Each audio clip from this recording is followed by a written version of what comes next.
Proverbs chapter 8 is where we pick it up tonight. So continue through the Bible from Genesis to Revelation, Proverbs chapter 8 tonight. Verse 1, does not wisdom cry out and understanding lift up her voice? This is God's wisdom. She takes her stand on the top of a high hill, in other words, where everyone can see her. She can't help but be noticed. And beside the way where the paths meet, in other words, the busy places. And she cries out at the gates. Again, that was a busy place in the ancient cities. At the entry of the city, at the entrance of the doors. To you, O men, I call, and my voice is to the sons of men. O you simple ones, understand prudence, and that means, good judgment, how to handle yourself. And you fools, be of an understanding heart. So a beautiful picture of God's wisdom as a woman on the top of a hill and by the main streets, calling out for someone to listen to her. And again, the image is one where you look and you say, God has to feel that way today, doesn't He? I mean, His wisdom has to feel that way. Here He is. We talk about, let's open up God's Word. And that's a thought you can take a walk with, isn't it? I mean, if this is really God's Word, and it is, you'd think a line would form. I mean, you've got Dionne Warwick, psychic, and that was the number one money maker infomercial for the last year's running. And listen, I grew up on her music. I wasn't that impressed. The old gag, she's on her way to San Jose. We're going to follow her relation to eternity. So, but it's amazing where the lines are forming today. And here is God Himself, infinite wisdom, and He can hardly get an audience. It makes you realize how supernatural all of this is. There's a real battle that goes on to keep people blinded, to keep their ears turned away from the things of the Lord, to keep God's people distracted by the cares of this world and the deceitfulness of riches, so that our lives never become fruitful and the wisdom doesn't get heard. It really is something, and now they got all of the 900 numbers and the psychic lines and all that, everything, and it's like the old saying is that once you reject the truth, you'll fall for anything, and that's just the way that it is. I mean, the world is in just absolute chaos. People's personal lives in total chaos, and how often God, His Word, His wisdom becomes the last resort, isn't it? It's beautiful that wisdom, not only as it relates to the world that doesn't know Him yet, but for us as Christians that know Him. Surely one of the great challenges to His wisdom are in those areas that we think that we still know more than Him. And so our Christian life becomes this hybrid of, 40% His wisdom and 60%, I've kind of worked out God, and I'm sure you'll be really impressed when I tell you the whole thing all about it, or whatever it might be. And you end up with this kind of a thing, and then God doesn't get seen in that. Someone has said that the kingdom of God is an invisible kingdom that becomes visible through the obedience of His people. That's neat to know. We're in line at the post office and we do something in obedience to the Lord's Word. Right there, as obvious can be, His kingdom pops out. The existence of it, the fact that it's real, the fact that it exists, it comes forth in the obedience in our life. And so when we move from His wisdom to our wisdom or the wisdom of this world, it keeps His kingdom from being seen through our lives. And so here is lonely wisdom, God's wisdom, trying to gain an audience. But I'll tell you, He has His ways of getting an audience in our life. I don't know about you, but a lot of us graduate from the school of hard knocks. People say, what seminary did you go to? And that's about the only one I know. And just what happens is you live under your own wisdom long enough, and you end up beat up enough and scarred enough, and not just you, but the trail of people that you've hurt in your life, and it has a way of bringing us to the end to where we finally do hear her calling out to us at the top of those hills and in the highways and in the byways, that God's wisdom exists and come. I like this, verse 5. Oh, you simple ones, understand prudence. Naive ones, simple. I like simple even better. I'm a simple one. And then he even hits closer to home. And you fools, be of an understanding heart. So, you don't have to be brilliant to understand my need for His wisdom, or that He's a lot smarter than me, and that I should listen to Him. And there's He doesn't ask for our high school diploma. He doesn't ask for a GED. He doesn't ask for our master's degree from Cal. I don't think He's impressed with that at all. Well, let me clarify. We opened in prayer as it relates to having a lot of knowledge and no wisdom. You remember Cal, for 2 years, had a man walk around on the campus completely naked, and they didn't know what to do with him. The whole board of trustees threw him in a complete tizzy. You walk into your class, and there's a naked man sitting in the class right in front of you as a woman. And here's one of the premier educational institutions in the whole world, and they didn't know him enough to tell him to put his clothes on. Listen.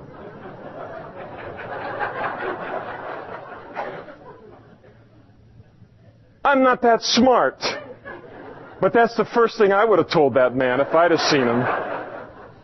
And then I'd have gathered several guys to help me clothe them before I knew the Lord, if He wasn't interested in that whole thing. But He's willing to share His wisdom with anybody. It doesn't matter.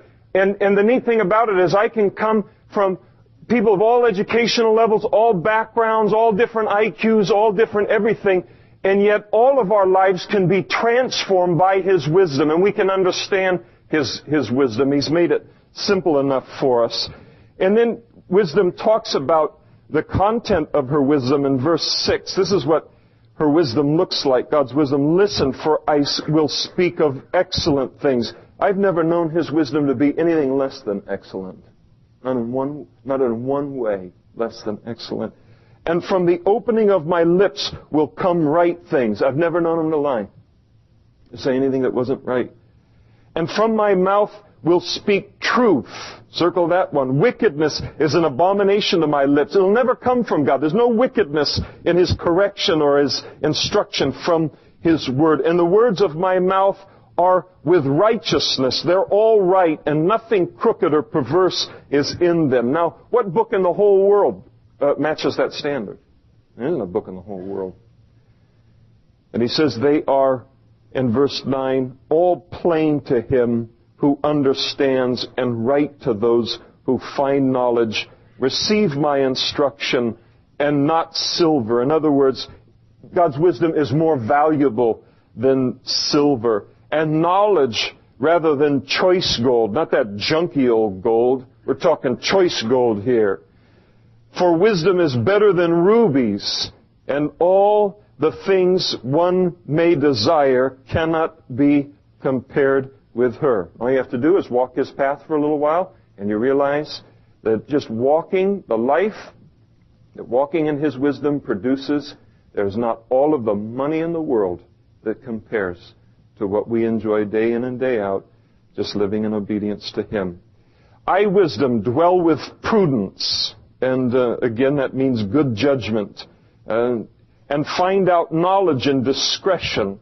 The fear of the Lord is to hate evil. And so that's what the Lord hates. The Lord does hate evil. Pride and arrogance and the evil way. You're not going to find wisdom associating with those things. So wherever you see pride hanging out and arrogance and the evil way, God's wisdom isn't involved in that or those lives. And the perverse mouth I hate. Counsel is mine and sound wisdom. I am understanding and I have strength. God not only gives us the what of His Word, the instruction of His Word, but He couples with His Word the power to obey His Word by the Holy Spirit. They're never independent of one another. Paul wrote in Philippians, and he said that God has provided us with both the will to do and the power to do of His good pleasure. So He gives me the will to do it, and then He gives me the power to do His Word. He said, she said, by me kings reign and rulers decree justice. By me princes rule and nobles and all the judges of the earth. In other words, wisdom promotes, and it really does. It promotes people that live under God's wisdom. I love those who seek me. I love those who love me, and those who seek me diligently will find me. And so there's that promise. Here is wisdom seeking us, but it's important for us to seek God's wisdom. Riches and honor are with me, enduring riches and righteousness, and so God's wisdom does prosper our lives. Now, don't go all nutty and get into, defining what that prosperity is going to look like for every human being on the face of the planet, but sufficient to say that, as a general rule, you look at those who live their life under God's wisdom, and then those that don't. It's amazing how that the life lived under God's wisdom, there's just a prosperity to it. Just in where we don't spend our money anymore. I try to stay off the streets most Friday and Saturday nights around here. I don't have good enough car insurance to drive in Modesto on Friday and Saturday nights. So it's kind of wild. But I don't have to be out there. I just try to go to sleep at night with my window open, and I hear everything that's going on out there, every near wreck, every screeching tire, every whatever shots are going on, or those kinds of things. But, you go out, and last night we were out someplace, and you go into the store, and the lines are there buying, the 12 packs of everything, and all the alcohol, and stuff like that. Hey, it's great. My money goes in different places from all of that. It's funny, when we became Christians, I was making the same money as I ever did, and we never had so much money. Now, don't come for a loan or anything from me. I mean, it wasn't that much money, but it was just like everyone else was working 1 million hours of overtime. I worked it too because it was mandatory in the job that I had and I was thankful for it. But they're always completely out of money and didn't have the bills and the responsibilities and the house payment and all that we had. But God's wisdom, I mean, money just goes where it's supposed to go, and it really is a blessed life. It is a prosperous life. My fruit, wisdom says, is better than gold, yes, than fine gold, and my revenue than choice silver. I traverse the way of righteousness in the midst of the paths of justice, that I may cause those who love me to inherit wealth, that I may fill their treasuries. Verse 22. The Lord possessed me at the beginning of His way, before His works of old. So, before there was a beginning, the Bible begins with, in the beginning. It's a good place to begin. But God was before the beginning. And wisdom was with God. God's wisdom was with Him before the beginning. So God's wisdom has been around a long time. And what wisdom is going to say to us here in this section is, listen, I've been around a long time. When you look at the heavens, when you look at the earth, when you look at the design, when you look at the beauty of it, when you look at the kind of life that God's wisdom produces, I'm behind that. God isn't asking us, when He calls on us to obey His word and to live under His wisdom, He's not asking for blind faith.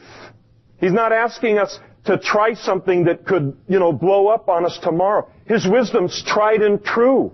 It's been tested from the very beginning. And so that's what she's declaring here. There's no risk.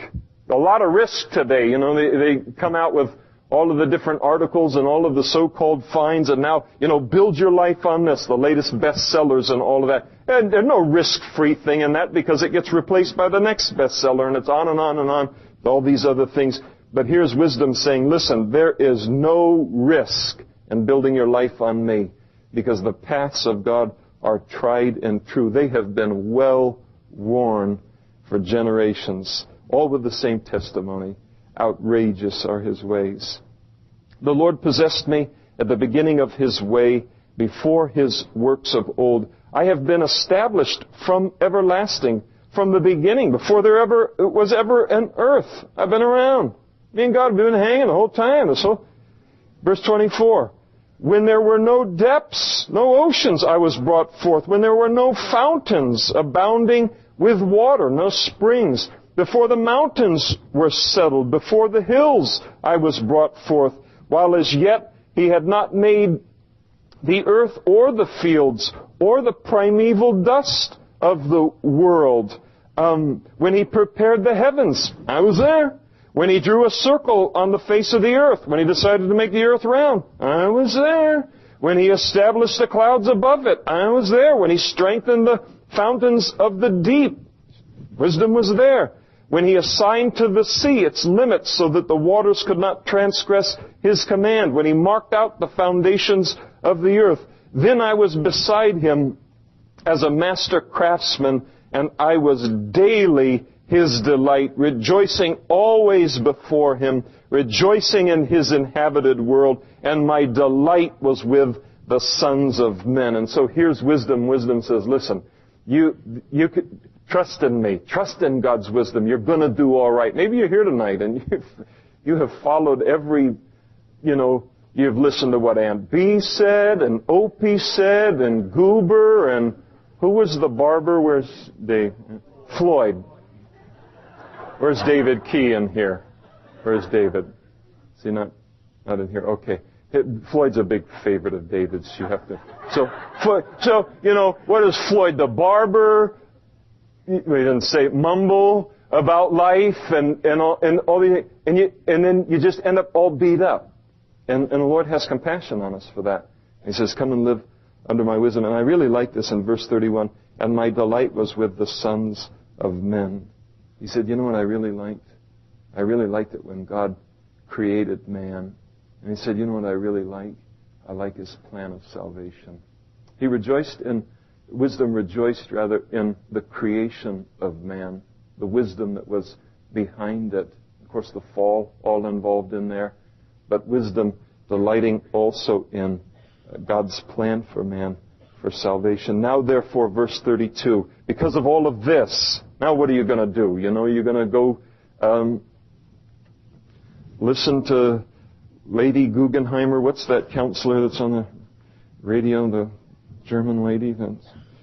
Now, therefore, in light of this track record that I have, listen to me. Underline that, my children. For blessed are those who keep my ways. Hear instruction and be wise, and do not disdain it.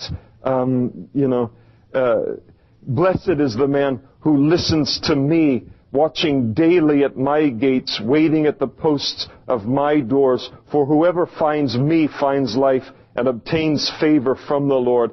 But he who sins against me wrongs his own soul, and all those who hate me love death. And so a strong warning that wisdom gives, and wisdom says, listen, if you reject me and you hate me, you're only going to hurt yourself, and that you're only going to hurt yourself. Whoever finds me finds life. And of course, ultimately in the New Testament, wisdom incarnate, the person of Jesus Christ. I am the way, the truth, and the life. He said, no man comes to the Father but by me. And so the beautiful life that Jesus produces. Whoever finds wisdom finds life. Whoever finds Jesus finds life. Chapter 9. Wisdom has built her house, and she has hewn out her 7 pillars. And so we're not talking about just some junky house. It's a pretty good looking house and, beautiful and solid when you have 7 pillars involved in it. She has slaughtered her meat. She has mixed her wine. She has furnished her table. And so the idea is that she's prepared a feast for mankind. And she's prepared it at a beautiful residence, her residence, and she has really, put out the goods. It's, and you look at it in verse 2, it's inexhaustible, the feast that she prepares. Her wisdom, she can't never run out of it. She's got plenty of wisdom for mankind. And then she sent out her maidens, and she cries out from the highest places of the city, whoever is simple, let him turn in here. Now see, that's the hard part, is you have to admit you're simple. And that's something that people don't want to do, is to admit, I'm simple. My net worth is $250 million, and it took a long time to realize it, but I'm simple. And see, that's the hard thing, because we just hear a title there, a title everywhere, a title, and we're so impressed and all that kind of thing. But there does come a place where there's just that quiet place in my heart where I realize no matter who I am, sometime in my life I realize I'm in way over my head on planet Earth. So whoever is simple, let him turn in here. But one other thing, there can be that great envying of the wealthy or the powerful or that kind of thing. Those things have their own trials. And sometimes they walk a lot longer path before they're willing to come to face with these issues than others of us. And so some of us, we realized we were simple pretty early on. As for him who lacks understanding, she says to him, "Come, eat of my bread and drink of the wine which I have mixed." And it's an open invitation. Freely come. She doesn't say, for those who lack understanding, come, we've got a game of double jeopardy set up, and if you get, the daily double on the thing, then you can come in. No, it's just, you just come, and I'll give it to you. Forsake foolishness and live and go in the way of understanding. Verse 6 lets us realize as she cries out that following her wisdom is life and death important. And boy, we see that all around us in the world today. Verse 7, he who reproves a scoffer, someone who scoffs at God's wisdom, gets shame for himself, and he who rebukes a wicked man gets himself a blemish or a black eye. So, in verse 7, it says, verse 8, do not reprove a scoffer, lest he hate you. So, wisdom says, listen, I know not everyone's going to listen to me. And not everyone's going to listen to you when you point them to me. And so she lays out how the scoffer is going to handle wisdom in the form of a rebuke. They're going to, scoff at you. They're going to punch you in the eye, and hate you. And that's part of the deal, But what makes it worth it is for the person that does turn to the Lord. And it's worth it. So you forget everything else when that happens. Rebuke a wise man, and he will love you. Give instruction to a wise man, and he will be wiser still. Teach a just man, and he will increase in learning. And so that's how a wise man handles wisdom in the form of a rebuke. Man's reaction to God's wisdom is never a commentary on God's wisdom. What a man does or doesn't do with the person of Jesus Christ is never a commentary on Jesus Christ. He is who he is, whatever a man may or may not do with him in terms of accepting him or rejecting him. How I handle truth, how I handle the truth, and he is the truth, that's always a reflection on me and not a reflection on him. And that's what the writer of Proverbs is saying here. The fear of the Lord is the beginning of wisdom. And so that's the first act of a truly wise person is the one who abandons their own wisdom and replaces it with a reverence for the Lord. So the fear of the Lord is the beginning of wisdom, and the knowledge of the Holy One is understanding. For by me your days will be multiplied, and the years of life will be added to you. If you're wise, you are wise for yourself, and if you scoff, you alone will bear it. And so wisdom says to all of mankind, I'm available to you, I've set the feast, I've made it all ready, but I know that those of you who are wise, you will bear the consequences of that wisdom. You'll be rewarded. Those of you who scoff at God's wisdom is saying, then you're going to bear the consequences of that. And so there's a responsibility that goes along with that invitation that God gives, not only as it relates to this wisdom, but also as it relates to the gospel. If you scoff, one day you'll bear it alone. You can say, well, there were all four of my roommates, scoffed at Jesus too. Can we kind of be judged in a pack? It's not going to happen. You're going to bear it alone. Verse 13. A foolish woman is clamorous or boisterous, and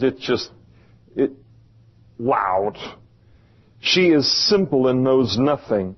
And so now wisdom lays out her competition. Here's true wisdom. She's got the feast. She's sent her maidens out, and everything is set. The house is beautiful. But she does have competition in this world. And the competition is the clamorous woman, the adulterous woman. And he says, she is simple and knows nothing, for she sits at the door of her house on a seat by the highest places of the city. So she's got a good room. It can be lucrative, only for a while. To those who pass by, who go but straight on their way, she cries out and says, whoever is simple, let him turn in here. And as for him who lacks understanding, she says to him, stolen water is sweet, and bread eaten in secret is pleasant. And so her message is, the greatest satisfaction in life is partaking of the forbidden. You're missing out on life because you're going God's way.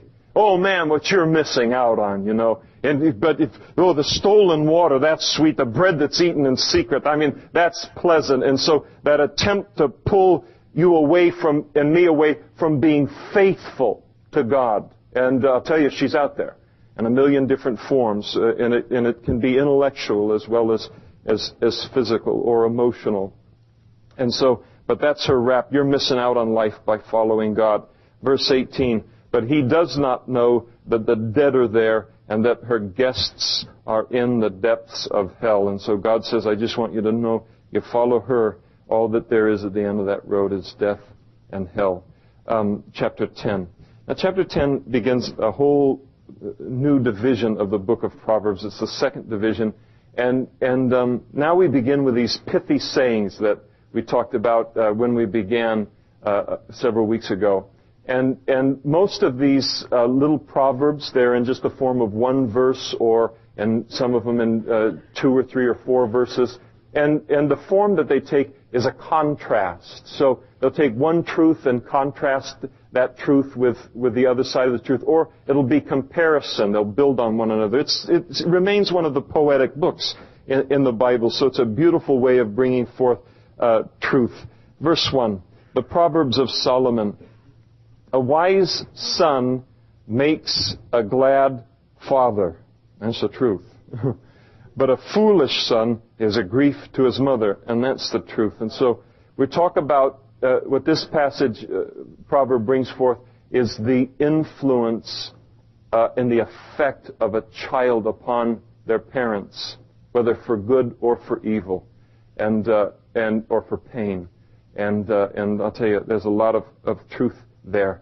A child is either has an effect or an impact for good or for pain, and creating joy or creating heartbreak. And so it's important as a child to understand the effect that I have on my parents and to make them glad. Verse 2, treasures of wickedness profit nothing. Treasures that you gain by, robbing people, kind of ill-gotten gain, whatever form it may take, just ripping people off.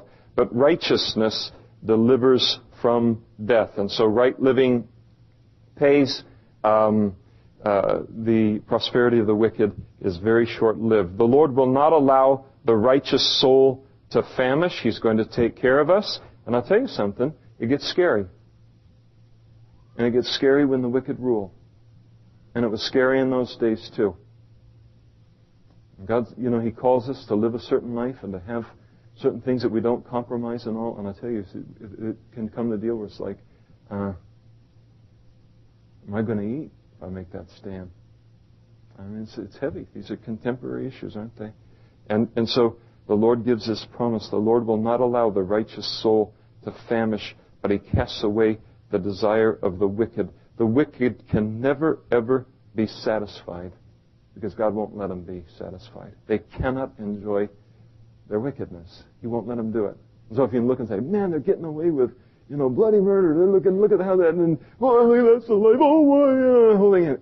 And God just says, trust me, I am making sure that they don't enjoy it. And He, before you came to know the Lord. So, verse 4. He who deals with a slack hand becomes poor. This is a lazy guy, and he becomes poor. But the hand of the diligent makes one rich. And so, talking about the importance of hard work, diligence, God rewards that. The person that's lazy, he's going to become poor for sure. And the hand of the diligent makes one rich. And so, faith does not equal laziness. And so I can't be a lazy person and say, well, now I'm just trusting God on this kind of thing. God, again, he really has very little patience for the lazy as we'll head through all of these passages. We live in a day when a hard worker is considered a fool. And it's like, do the least you can. But as a Christian, we don't work for who signs our paycheck. We work for God, and we work for eternity. And if I work someplace and I work for minimum wage, and I'm worth 4 times that, then I have to trust God to get me a job that pays 4 times that, but I have to serve Him in that place for whatever the wage is, because He's got a wage for me, waiting for me. The issue is never the money. The issue is being a witness for Him and the environment that He's put me in. And so He wants us to work hard, for Christians to just be good, hard workers. I mean, they'd be looking for Christians if that was the characteristic of our lives, and I trust that it is. He who gathers in summer is a wise son, but he who sleeps in harvest is a son who causes shame. And so here you are, the picture is of a field, and here, pretty easy for us, agricultural place. Let's say the peaches are all, we're in end of summer. The peaches are big and, beautiful on those trees. And what would you think about a farmer who did all of the pruning through the winter, and then as the spring came and the rains came, did all of the spraying, all of the tilling, all of the everything, and then finally the tree is just loaded up with fruit, and then he decides to go sleep happy? I mean, it just wouldn't make any sense. It's like, you've brought it this far. Don't stop now. I mean, bring in the harvest. And that's, kind of what he's saying here. The one who gathers in summer is a wise son who finishes the job that he's begun. He who sleeps in the harvest is a son who causes shame. I mean, you've come this far, and don't go to sleep now. Now, Jesus gave us a very interesting insight to all of this, didn't He? In John chapter 4, where He spoke to the disciples and He said, behold, the fields are white with harvest. That might be a good exhortation for some of us here tonight. You've served so hard. You've served so long, for so many years, and now here is finally the time of the harvest. Don't go to sleep now. Don't let anything put us to sleep now as it relates to God's call upon our lives. Blessings are on the head of the righteous, but violence covers the mouth of the wicked. In other words, violence comes out of his mouth. He's swearing and cursing and provoking people to violence, and so it comes out of his mouth, and it comes back to his mouth in the form of a fist. So he gets smashed. One of the blessings of the righteous is the fact that we're able to live in peace. One of the great things about knowing the Lord is how many fights He keeps you out of. The memory of the righteous is blessed, but the name of the wicked will rot. There you go. How about that? In other words, there has to be a recognition in our life that the influence of our life is going to go beyond our lives. And so, the memory of the righteous is blessed, but the name of the wicked will rot. How many kids do you know of that are being named Judas? The name's ruined, isn't it? How many kids do you know that are named Adolf? It's history. It's done. Because people remember. But how many, you go around the world and all, and you see so many as they come to know the Lord out of false religious systems, and they want to rename themselves. It's so often the case in India. And what names do they take? Stephen, Paul, Peter, Barnabas. See, these are the names. I mean, the impact even beyond the life. We don't know what impact God is going to bring through our lives even after we're gone. The wise man, or the wise in heart, will receive commands. He's got a teachable heart, but the prating fool will fall. And the prating fool means the foolish of lips. And so it's just kind of like the teachable heart versus the big mouth, kind of the loud know-it-all, is going to fall. The wise in heart, they're going to receive the commands and be safe, and the know-it-all is going to go in the opposite direction. He who walks with integrity, that's wholeness of heart towards God, walks securely. I mean, you don't have to worry about things. You just walk and commit your life to the Lord. But he who perverts his ways will become known. It's only a matter of time. So only the life of integrity is one where we walk in peace. Otherwise, we're looking over our shoulder for, the problems that are going to come. Verse 10. He who winks with the eye causes trouble. So, can I just have a show of hand of the winkers we've got in the phone? Yeah, there we go, right back. The idea is where somebody's using winking to signal to a partner. Hey, yeah, hey, hello, whoa, hey, and they're winking over here, and then get over here and pick that guy's pocket, and that kind of a deal. So the thing is it's a person that's deceitful. He's not what he's presenting himself to be. You ever get those phone calls that they're trying to sell you something at night? It's typically nonstop from about 4:30 till about 9:30. And they'll come on the line and they'll say, "Hi, is Mr. Kyle there?" And, it's Mr. Kyle. And is this Mr. Damian Kyle? Yeah, this is Damian. Is it all right if I call you Damian? Yeah, you can call me Damian. It's good. What are you doing here? Well, Damian, and Damian, I was thinking about Damian, and I mean, they say my name, 45 times within 1 minute. And I know I'm dealing with someone who's trying to fleece me immediately. Nobody talks to other people like that.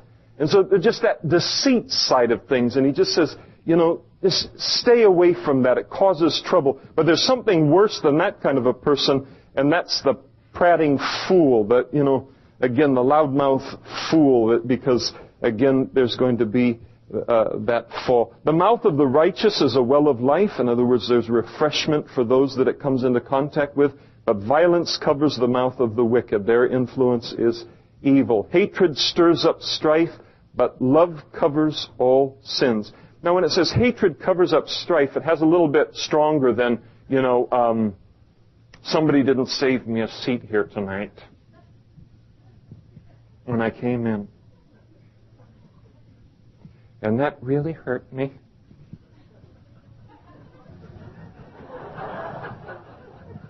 We think these are the huge trials in life. What's characterized here is the idea of a blood feud. Somebody got killed in your family by another family. And then the hatred that just runs through the whole family. And I kill one of them. And I kill one of them. That kind of a thing. And here the writer of Proverbs is saying, as it relates, as hatred stirs up strife, it never brings an end. It never brings an end to the situation. But love covers all sins. And so you think about that. The ability for God's love to cover even those size sins within our lives. Not just the little things. But God's love can cover, as Peter said, a multitude of sins. And so it's big enough to do that. And we need to be a forgiving people. And sometimes the goofy thing is we get more weird over some little stupid thing than if they'd have cut my right arm off. It's just silly. And so to realize that, hey, as we deal with one another in the body of Christ, we're going to fall short with one another, and I'm going to do it to you, you're going to do it to me. But love is going to cover the multitude of sins while we're growing together. And so it's just the way that it is. And so, one brings a solution to the situation, the other just keeps it on going forever and ever. Wisdom, verse 13, is found on the lips of him who has understanding, but a rod, that is for beating, is for the back of him who is devoid of understanding. There are just some people who don't have an understanding of when not to talk. And the writer of Proverbs says that kind of a person, rods were created for them. In other words, they're just going to end up getting pummeled every day, And so, don't be devoid of understanding. Let wisdom be found on our lips, and we won't be getting, pummeled. Verse 14, wise people store up knowledge. That's a good thing for us in our lives. It's good to store up knowledge before we need it. And so sometimes we have these pockets in our Christian life where, everything's going kind of neat and easy and pretty lightweight, and, the warfare and temptations and serving the Lord and these kinds of things. But don't fritter those times away. Use them to continue to store up knowledge. We'll need it later. But the mouth of the foolish is near destruction. And so the wise person knows how to store up knowledge. That is, not say everything that they know. The mouth of the foolish says everything that they know, and it really brings them a lot of trouble. A rich man's wealth is his strong city, and the destruction of the poor is their poverty. And I'll tell you, that's the truth. We don't like that. We say, gosh, why would God say something like that? But the fact of the matter is the rich do get richer, typically, and the poor do get poorer. Because having money can be very important to making money. Now, God's not saying that that's right. And it's not going to be the system that He bases His kingdom on. But it is the truth, isn't it? When you have money, you can buy quality. You can buy new. You can take care of it from the beginning. You're not vulnerable to, rent to own, or to buying the used car that you don't know who drove what and how for whatever. I remember one guy that used to come to this fellowship. He had a Honda Civic, and he had like 60,000 miles on it in 1 year, and he never changed the oil. I can just see it. 19 whatever Honda Civic, mint condition, that kind of thing. We'll only need an engine and 5,000 more miles, kind of a deal. But, the rich guy, he goes over and he buys it new, he runs it right, he takes care of it, and it lasts him 10 times longer than the car is going to go on. And it's wrong. I hate to see poor people ripped off. I hate to see them forced to buy junk and all of that, because they, it just keeps them in a cycle. And it's not right. But I'll tell you, there's a lot of truth to it. That's why it's in the Bible right here. There's a lot of truth to it. But the money allows you to make even more money, and the destruction of the poor, they get taken advantage of because they are poor. But I'll tell you, there's a judge in heaven as it relates to these things. The labor of the righteous leads to life. It's a satisfying life. The wages of the wicked to sin. He who keeps instruction is in the way of life. That's the right path. But he who refuses reproof, that is good advice, goes astray. It's important for us to receive good advice from people. Whoever hides hatred has lying lips. That person that hates you, that just comes up to you and says, "Oh, I love you. And I love that little old dress you're wearing." And so that whole thing, and the whole deal is, I can't stand this woman, and the whole kind of, and he says, just stay away from that kind of stuff. Whoever hides hatred has lying lips, and whoever spreads slander is a fool. In other words, what? Honesty is the best policy. But, if you hate me, don't come and tell me. I can't take too much of that. You take that to the Lord. Verse 19. In the multitude of words, sin is not lacking. In other words, if you keep talking long enough, you're going to sin. I am a living testimony to that proverb right there. In the multitude of words, there's no lack of sin. You're going to sin sooner. But he who restrains his lips is wise. And so silence is golden is the way that we would put it.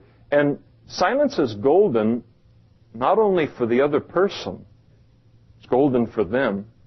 You ever get in a conversation and, oh man, silence is golden. And you're trying to think it right into their mind. Silence is golden, silence is golden. So we tend to think of it as silence is golden for the other person, but silence is golden for us. We have to apologize a lot less when we're silent and ask for forgiveness and try and clean up misunderstandings and all. He who restrains his lips or holds back his lips is wise. The tongue of the righteous is choice silver. It's valuable and it's also tested. It's good, valuable and tested. The heart of the wicked is worth little. The lips of the righteous feed many. In other words, again, their words encourage, they edify people spiritually, so it becomes a source of nourishment for the hearer. But fools die for lack of wisdom. And verse 20, the blessing of the Lord makes one rich, and he adds no sorrow with it. And so the blessing of the Lord is beautiful when he makes us rich in the way he has made all of us rich that know him in Christ Jesus. Listen, there's no hidden hooks in there. Satan always comes in and he sends in his deals. There's a hook hidden in there. Never that way with God. He doesn't add any sorrow with it. To do evil is like a sport to a fool. There's a lot of people, it's just like a big game to them. They love it. They love to do evil. They love to hurt people. But a man of understanding has wisdom. He enjoys God's wisdom. The fear of the wicked will come upon him. Ultimately, he's going to get what he deserves, and the desire of the righteous will be granted.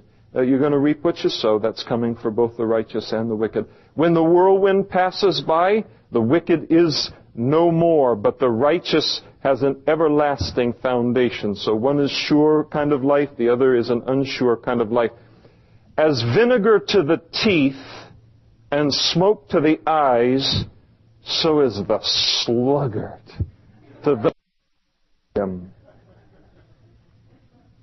We're not talking about olive oil and vinegar here. We're talking about vinegar. You ever smelled just regular vinegar? Ever been tempted to take just a big old swig of that? No. Okay, fine. Because if you do, you're going to do what? You're going to spit it out, aren't you? You're just going to spit it out. And so you've got the vinegar to the teeth and smoke to the eyes. What is it? Both of those are irritating, aren't they? They're frustrating, annoying, and they really are.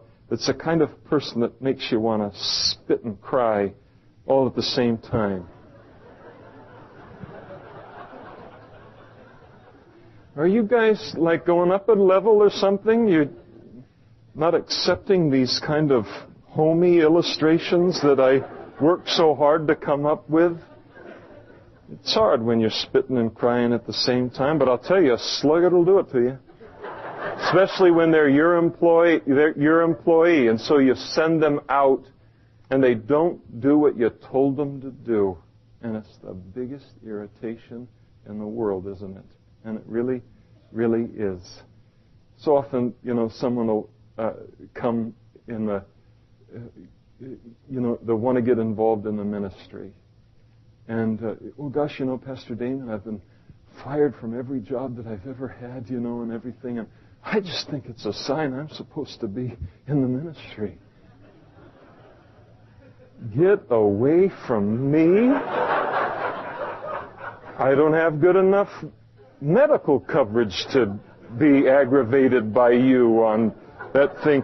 So this, the sluggard, the lazy person, isn't, if you can't hold a job, you're never going to hold a place in the ministry with what is going to come your way and work together with other people. So there just needs to be that working hard again for our employers and working hard for the Lord, because it's got a whole picture there as it relates to the Lord. Wouldn't it be terrible if the Lord said, oh, here's old vinegar to the teeth and smoke to the eyes, Kyle, and we wouldn't want that. The fear of the Lord prolongs days. There is longevity there. But the years of the wicked will be shortened. Of course, crime and disease produce that kind of thing. Sowing and reaping. The hope of the righteous will be gladness, but the expectation of the wicked will perish. And so The hope of the righteous is going to come true, you know. Oh boy, this is what I want. And of course, because the hope of the righteous is heaven, it's going to come true.